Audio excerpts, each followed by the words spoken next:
नमस्कार, मैं हूं अरशद रज़ा। इस समय आप देख रहे हैं बिहार राइटर। दर्शकों, कैमूर पहुंचे जगत गुरु शंकराचार्य स्वामी श्री असीमुक्तेश्वरानंद सरस्वती ने राज्य एवं केंद्र सरकार पर आज बड़ा हमला बोलते हुए कहा कि वर्तमान सरकार के शासनकाल में गौ हत्या के मामले तेज़ी से बढ़े हैं, तस्करी चरम सीमा पर है। जिसे लोग अपना समझकर महात्मा संतों साधुओं ने सत्ता में बैठाया था, वह आज गाय माता की रक्षा करने में पूर्णतः विफल रहे। यही कारण है कि सनातनियों का विश्वास एनडीए सरकार से उतरता जा रहा है। आज हम गौ की रक्षा करने वालों को बिहार विधानसभा चुनाव में वोट देने के लिए जागरूक करने हेतु संपूर्ण बिहार की यात्रा कर रहे हैं। अगर ओवैसी भी गौ रक्षा की बात करते तो उन्हें भी हम सपोर्ट करने को तैयार हैं।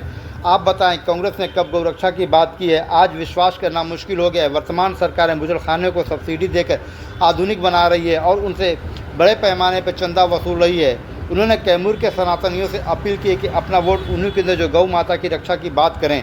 उन्होंने कहा कि एनडीए की सरकार रहते गौ हत्या बढ़ी है। इनके समय में गौ रक्षकों को गुंडा कहा गया है। इनके समय में गाय को काटने वाले के लाइसेंस बढ़े हैं। इनके समय में गाय के काटने वालों के कत्लखाने बढ़े हैं।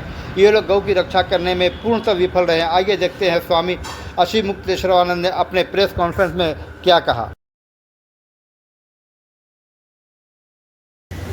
गौ माता के लिए मतदान करने के लिए सनातनी जनता को प्रेरित करने के लिए हम कर रहे हैं। मिथिला से भगवती सीता जी की आविर्भाव स्थली सीतामढ़ी से उनकी पूजा करके आशीर्वाद लेकर के हमने ये यात्रा आरम्भ की। लगभग 15-16 जिला मुख्यालयों से होते हुए आज हम कैमूर आए हैं बबुआ और यहाँ के लोगों से संवाद स्थापित कर रहे हैं। हमारा ये कहना है कि हम धार्मिक लोगों को किसी भी कार्य को करने के पहले विचार करने का नियम है कि जो कार्य हम करने जा रहे हैं वो कार्य हमको पुण्य रूपी फल देगा कि पाप रूपी फल देगा। कोई भी कार्य जब हम करते हैं तो ये विचार पहले करते हैं। भोजन भी करते हैं तो विचार करते हैं कि इस भोजन से हमें पुण्य मिलेगा कि पाप मिलेगा। हम कहीं जाते आते भी हैं, कुछ बोलते जाते भी हैं, उसके बारे में भी विचार करते हैं कि ये हमारा बोलना, हमारा चलना, हमारा आना जाना कहीं पाप का कारण तो नहीं बन जाएगा और पाप से सदा बचते हैं। अब एक महत्वपूर्ण अवसर आ रहा है हमारे जीवन में कि हमको विधानसभा के लिए चुनाव देना है। बिहार में विधानसभा चुनाव होने वाला है, तो ये जो चुनाव में हम वोट देंगे इसमें हमारा धार्मिक विचार ये है कि हर मतदाता सनातन धर्म को मानता है वो इस बात का विचार पहले करे कि जो मतदान वो करने वाला है उससे उसको कहीं पाप तो नहीं लगेगा कि कहीं पुण्य तो नहीं मिलेगा। ये विचार आवश्यक है क्योंकि जो मतदान हम देते हैं वो क्या होता है, वो हमारा बल होता है। जो हम राजनीतिक रूप से अपना बल किसी प्रत्याशी को देते हैं और अगर उसके पास ज़्यादा बल हो जाता है, बहुमत हो जाता है, तो वो विधायक के रूप में चुना जाता है। अगर किसी गौ रक्षक को हम वोट देंगे तो गौ रक्षा का पुण्य हमको मिलेगा और अगर गौ रक्षक को वोट नहीं देंगे, जैसे अभी तक देते चले आए हैं वैसे ही दे देंगे, तो अभी तक का अनुभव यही है कि जितनी भी सरकारें हमारे द्वारा चुनी गई, हमारे द्वारा का मतलब हम हिंदुओं के द्वारा, हम गौ भक्तों के द्वारा, उन सब ने गौ माता की हत्या को बढ़ावा दिया है और कहीं ना कहीं हमको भी गौ हत्या का पापी बनाया है।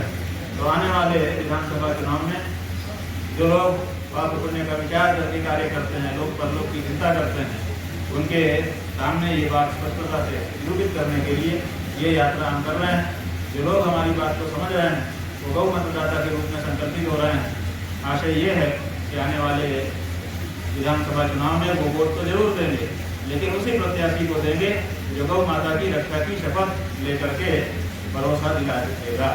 बिहार विधानसभा चुनाव सर से है और उसमें कैमूर आए हुए हैं, किसको किसके प्रति किसके लिए वोट करने के लिए कह रहे हैं हम कह रहे हैं उसको वोट करो जो गौ रक्षा करने के लिए शपथ पूर्वक प्रतिबद्ध हो तैयार। ऐसा कौन पहचान की जाएगी? ऐसा कौन लगता है पार्टी? हाँ ठीक है, एकदम सही है।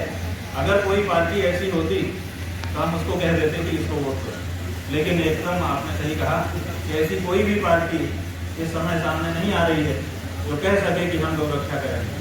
इसीलिए गाय का वोट लेने के लिए भी गौ रक्षकों में से ही किसी को खड़ा होना होगा। ऐसा कौन पार्टी है? गौ रक्षा के लिए जो लोग मतदान करना चाहते हैं उनका मत ले सके। अच्छा, कौन पार्टी है जो गौ का रक्षा करे? बाबा जी अभी आप बोले हैं कि हम चुनाव लड़ना चाहते हैं, तो कितने सीटों पर लड़िएगा? 243 सीट। देखिए, हम चुनाव नहीं लड़ना चाहते हैं। हम ये चाहते हैं कि गौ हत्या बंदी के लिए वोट हो। बहुत सारे मुद्दों पर देश में वोट होता है। गौ हत्या बंदी हमारा सदा से हर हिंदू का मुद्दा रहा है। अभी भी हम बहुमत में हैं और बहुमत में हम हैं और हमारा ही वोट लेकर के हमारी ही माँ को जो काटा जा रहा है, मोटी मोटी करके बेचा जा रहा है, ये हमको बिल्कुल स्वीकार नहीं है।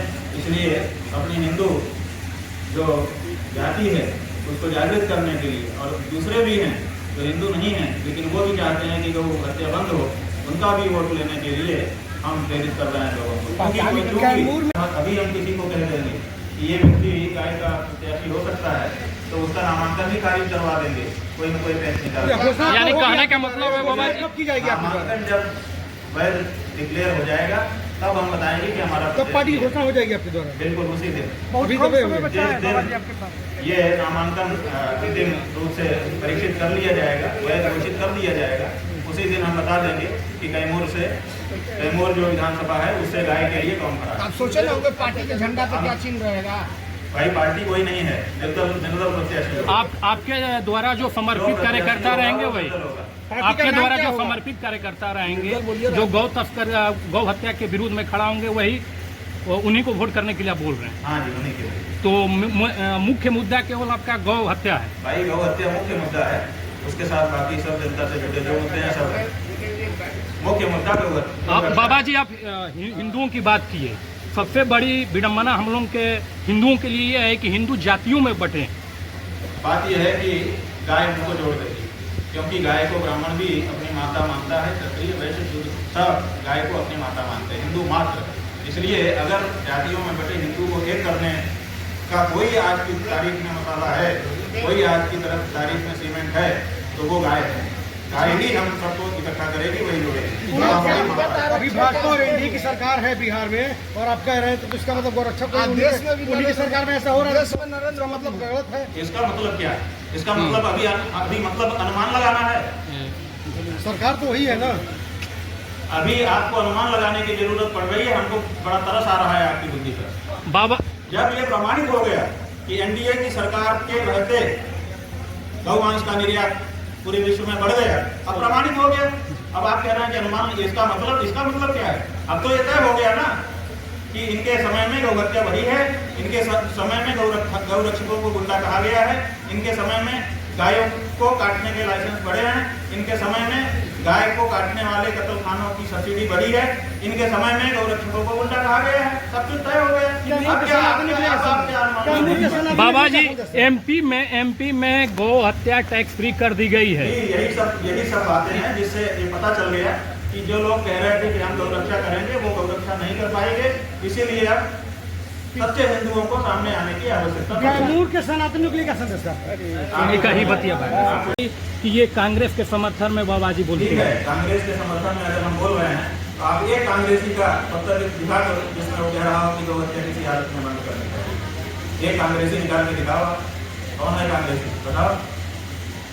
हम तो कहते हैं कांग्रेसी नहीं, ओवैसी अगर कहे कि हम गौ रक्षा करेंगे तो हम उसको भी समर्थन देने को तैयार है, लेकिन कहे तो कोई कांग्रेस इसीलिए हट गई हमारे हृदय से क्योंकि उसने 2 जोड़ी बैल का चिन्ह चुनाव का बनाया और उसके चुनाव पे हमारा वोट लिया और फिर गौ हत्या जारी रखा, फिर दूध पीता बेचना चुनाव चिन्ह बनाया और फिर हमारा वोट लिया, फिर सत्ता में रही, उसके बाद भी हमारा काम नहीं किया, इसीलिए हमने उसको हटाया अपने जीवन से और इनको लेके आए। और जब ये भी वही धरना पकड़े हुए हैं तो हिंदू आखिर क्या करेगा?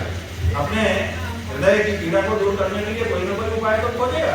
बाबा जी अभी नौवानी भी जातिगत आरक्षण को रहते, जातिगत कानूनों को रहते, हमारे देश में जातिगत आरक्षण और जातिगत कानूनों को रहते हुए क्या हिंदू एकता संभव है? भाई सवाल ये है कि हिंदू एकता क्यों नहीं संभव है? आखिर यदि जातिगत आरक्षण है तो जातिगत आरक्षण हमने इसलिए नहीं दिया है कि हम 2 हो जाए। जातिगत आरक्षण हमने इसलिए दिया है कि कुछ लोग पीछे रह गए थे, उनको आगे लाना है, बराबरी में लाना है। पर क्या जाति से लोग गरीब होते हैं? बात यह है कि जाति से गरीब होते हैं कि नहीं होते हैं, ये बहस का विषय है, लेकिन अपने राजनीतिज्ञों ने ये निरूपित कर दिया, निरूपित करके उनको कहा कि आरक्षण देंगे ताकि ये बराबरी में आ जाए। हमारा प्रश्न ये है कि 80 साल हो गए, बराबरी में कब आएंगे? 10 साल के लिए दिया था, 10 साल के लिए जो चीज अनुमानित की गई थी उसको 80 साल हो गया, हम कहते हैं कि अगर 4 गुना देना पड़े आरक्षण अभी जो दिया जा रहा है तो 4 गुना दो, 8 गुना देना चाहिए तो 8 गुना दो, लेकिन टाइम फ्रेम नक्की करो कि इतने दिन में हम बराबरी पर आ जाएंगे। दो क्या दिक्कत है, हमारे भाई हैं, हमारे छोटे भाई हैं, उनको आरक्षण देने में हमें दिक्कत नहीं है, लेकिन आरक्षण के नाम पे उनको बंधु बना करके सदियों तक उनको पिछड़ा और दलित घोषित कर देने में हमको दिक्कत है।